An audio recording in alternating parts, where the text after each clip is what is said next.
Hi Capricorn, welcome to Amian Tarot. Ito ay general reading. Pwede ka makarelate, pwede hindi. So, kunin mo lang ang mga message na para sa'yo. Remember, ito ay gabay lang. So, depende kung paano mo i-apply sa sarili mong sitwasyon. At Capricorn, para sa mga napadaan sa aking channel, please subscribe, pakihit ang notification bell. At kung makakarelate ka sa reading na ito, share, comments, and like na rin. Capricorn, ito ang iyong reading for this week, August 3 to August 9, 2026. This is a love reading, Capricorn, ha?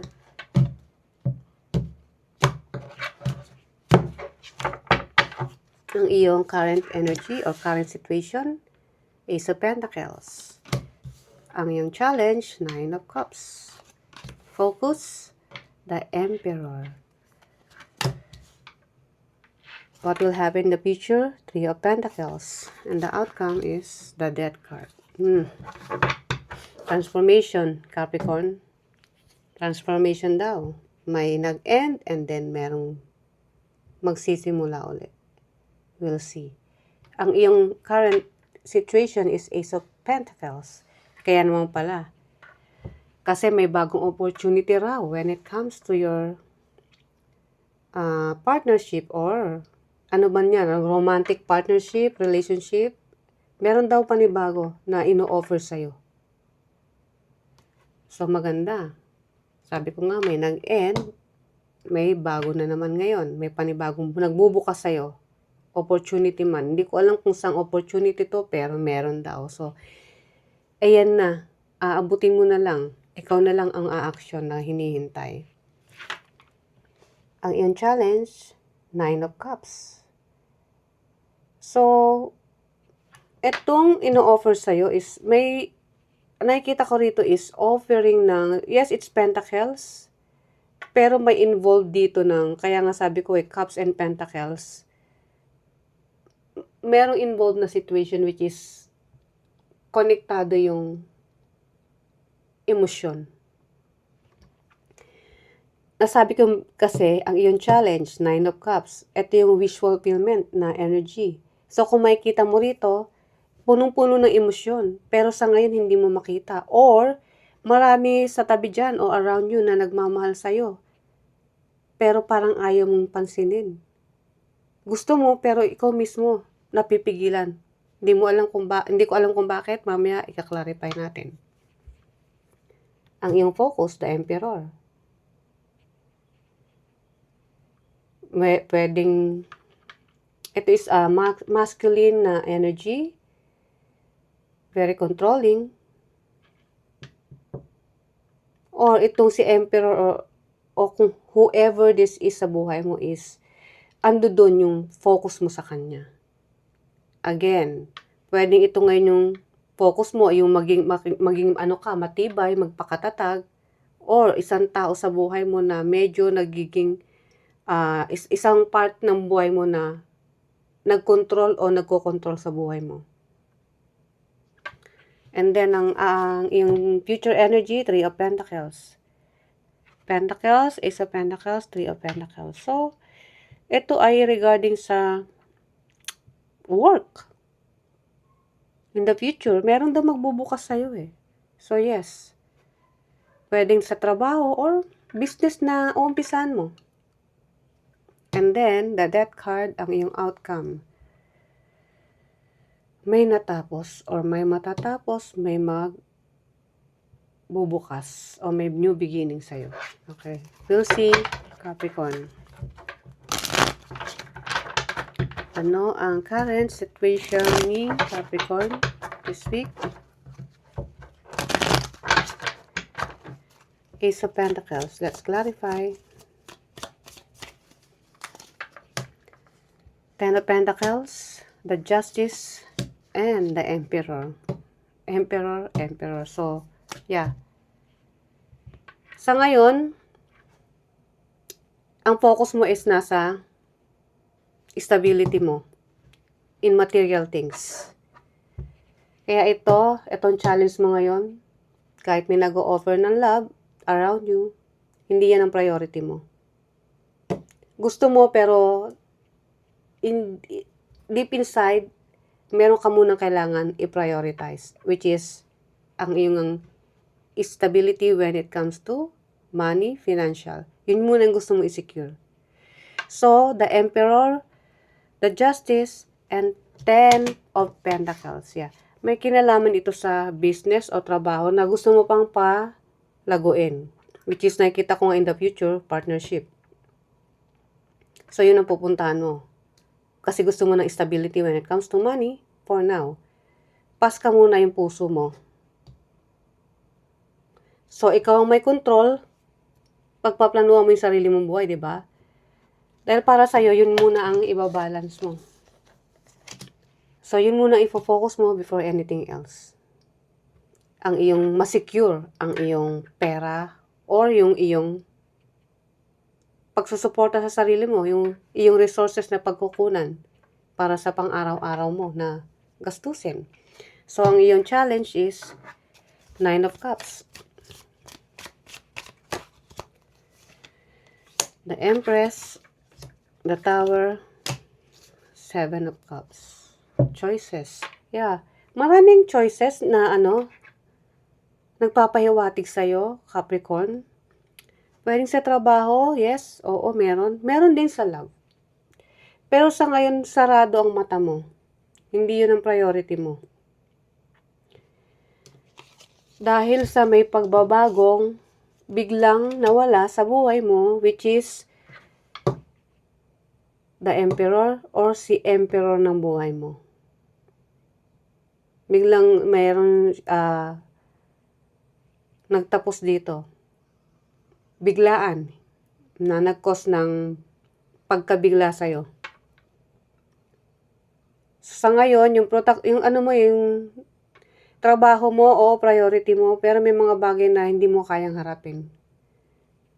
Nakikita ko pa nga rito yung sarili mo is hindi mo pa rin maasikaso dahil ipino-focus mo sa iyong sa iyong gain, sa iyong security when it comes to financial. So, kung meron man offer ng love sa'yo ngayon, ayaw mo ma-distract. Kasi sa tingin mo sa ngayon, baka bigyan ka pa ng another sakit ng ulo. So, why not? I-focus ko muna dito sa aking Pentacles, which is yung iyong new opportunity. Okay, the Emperor. Let's clarify.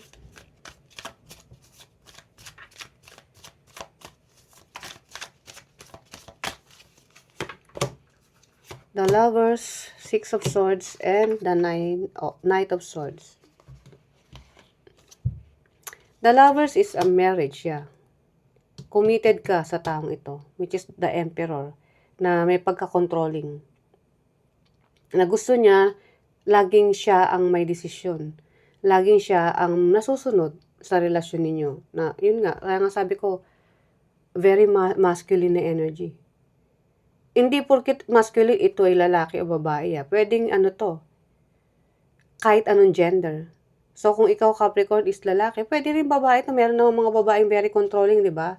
Kumbaga may mga patterns sila na gusto nila yun at yun ang masusunod. So, yun ang nakita ko rito. Ang commitment na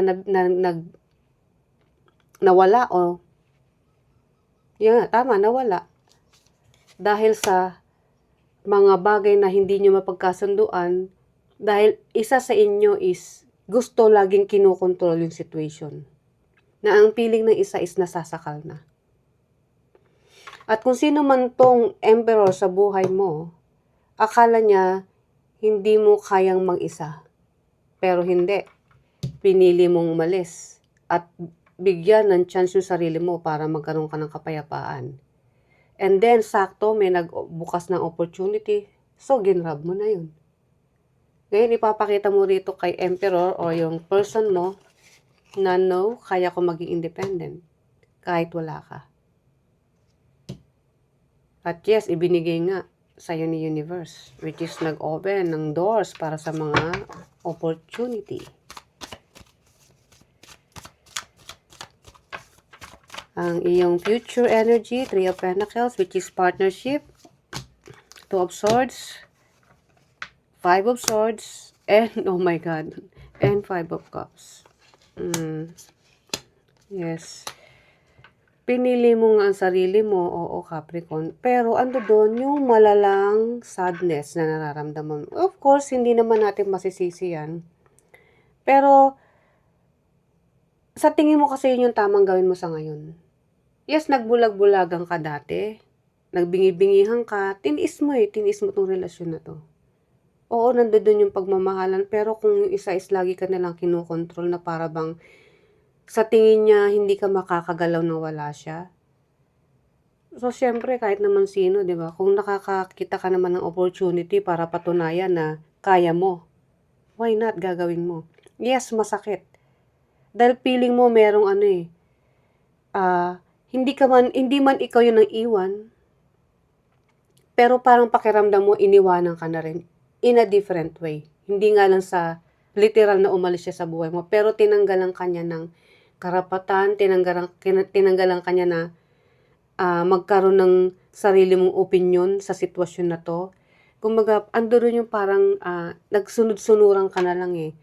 Hanggang sa ikaw na mismo ang namulat na kailangan mo na rin ng pagbabago. Hindi yung laging ikaw yung nasa ilalim at siya naman yung nagko-control sa'yo. Yeah, pero yun nga lang, masakit na hanggang ngayon o in the future, dala mo pa rin yung lungkot.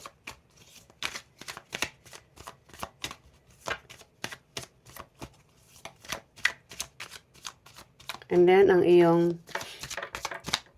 outcome, the death card, kaya pala may rebirth dito kasi ikaw na ang bagong Capricorn. Kung si Capricorn na dati sunod-sunuran, nakokontrol, this time, hindi na. Kasi kaya mo nang tumayo sa sarili mo pa. Okay, the death card. The Chariot, Page of Swords, and Queen of Cups. Yes. Kumbaga, inano mo rito pinanindigan mo yung sarili mo. Naging matapang ka. Hindi ka man nakipag-away or let's say may confrontation na nangyari. Naging totoo ka lang sa sarili mo. Kasi nga hindi mo na kinaya eh. Kasi para sa'yo, deserve mo yung yung love na walang pagkokontrol. Kung legit or authentic yan, why not magbigayan tayo ng patas? Hindi yung merong laging parang boss at meron naman may isa is parang sunod-sunuran na lang. So, para sa'yo, hindi matatawag na love yan. And then, yun nga, naging totoo ka, sinabi mo yung nasa loob mo, dumistansya ka, and yes, eto na. Eto na yung panibago mong mundo, which is yung bagong Capricorn. Na ang ipa-priority mo naman is yung sarili mong stability. Hindi man sa love, kasi hindi ka pa nga nakaka-move on eh, para dito, magmula rito sa relasyon na to. Pero, sa iyong growth, self-growth, and stability sa material things na, yun nga, na pagtutuunan mo ngayon ng pansin. Okay, Capricorn, ito ang last message para sa'yo. I won't lie, I still check up on you sometimes. Yes, hindi naman kasi ganun kadali. Yes, meron separation na nangyari rito. Kasi nakikita ko rito gusto mo lang ding, let's say, okay, hindi talaga totally separation, pero may dumistansya rito at nakikita kong ikaw yan. Dahil para sa'yo, kailangan mo muna ng space para makapag-isip. At sa pag-iisip na yun, kailangan mo muna dumistansya, pero hindi ibig sabihin nun na tatalikuran mo na forever kung sino man to sa buhay mo. Kasi nandoon pa rin naman yung love. So, ano doon yung sumisimple ka, tinitignan mo siya, o nakikibalita ka, kung kumusta na siya. O literal na ini-stalk mo siya. Para lang makita mo kung okay. Kung okay siya. Okay, Capricorn, ito ang iyong reading. I hope nagustuhan mo at may nakuha kang advice. So, kita tayo sa mga susunod ko pang reading. See you again. Bye!